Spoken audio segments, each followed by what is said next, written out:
All right, this is Brother Peterson, and this is Medical Law and Ethics, and you're at week 7. Now, here we are.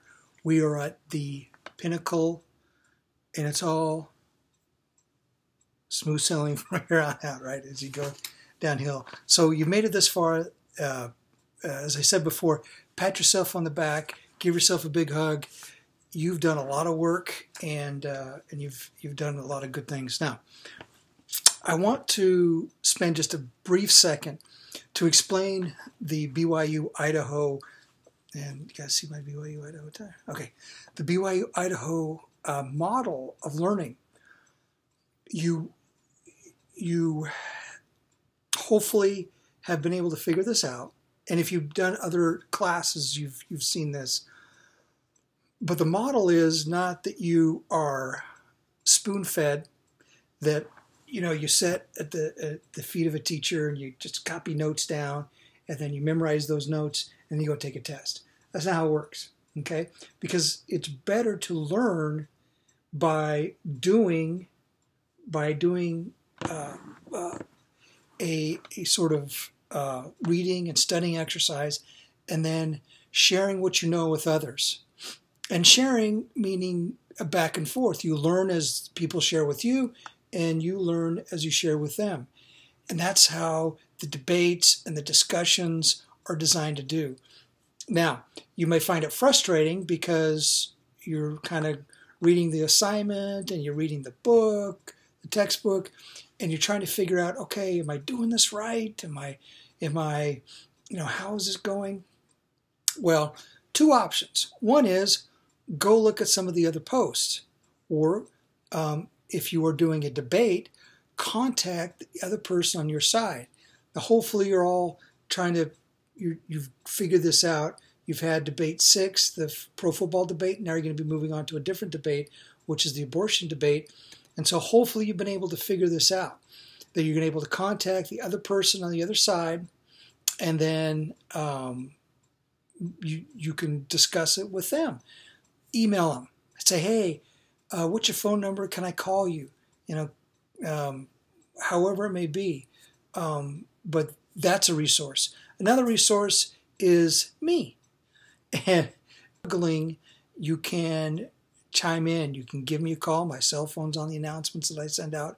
And if you're not getting the announcements, you need to go to the front page of the I Learn for this course, and it should be there, or you can go into course administration. You can pull up announcements, and then, but more importantly, you need to be setting your notifications tab in your iLearn profile to include emails when notifications are sent out. That way you don't miss anything.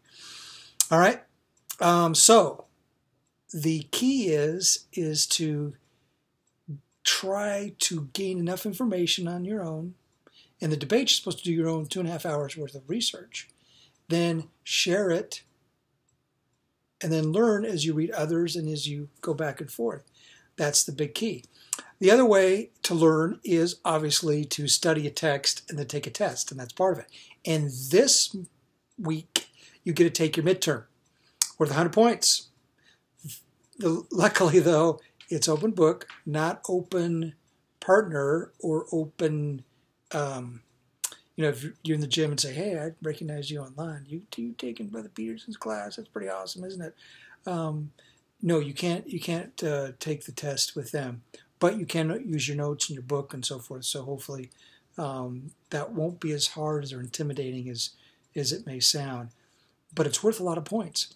The other thing that's worth a lot of points is, of course, the debate. Once again, 10 points for your first post, 10 points for your responses, so make sure you do both of them, and then 20 points for your evaluation at the end. So that's 40 points. That's a lot of points. That's almost half of the midterm. Think about that. So don't put it off, and make sure you keep up, because you want those points. All right, so quickly about the debate. I'm running along, but I want to make sure I emphasize 2 things on the debate. One is, please, whatever you do Do not simply just say, hey, abortion is wrong.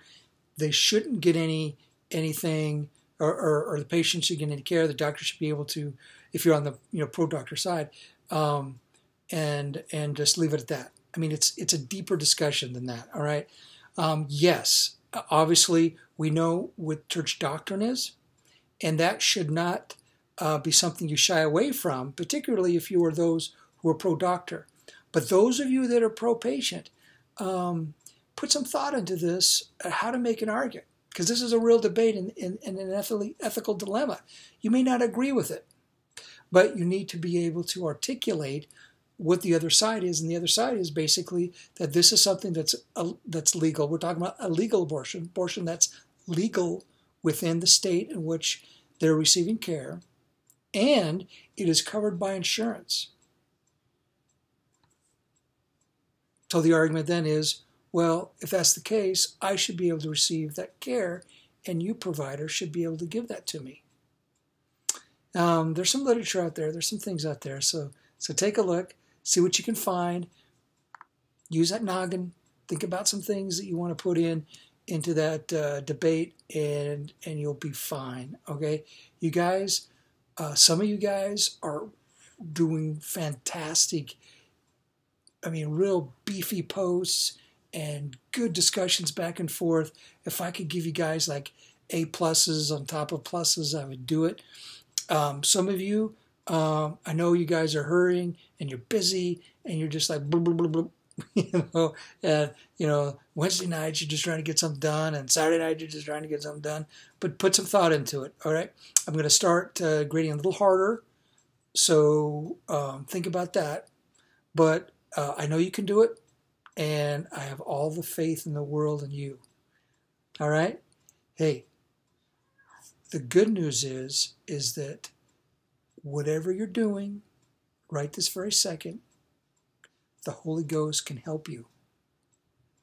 Just prepare yourself for receiving the Spirit, and you can get through this. All right? Any class you have, any situation you have, the Spirit can be there to help you. So read your scriptures, say your prayers, do all those things that you know you're supposed to do, and you will receive some help, and you'll be amazed at what you can accomplish. Got faith in you, all right? Okay, have a good week. Bye.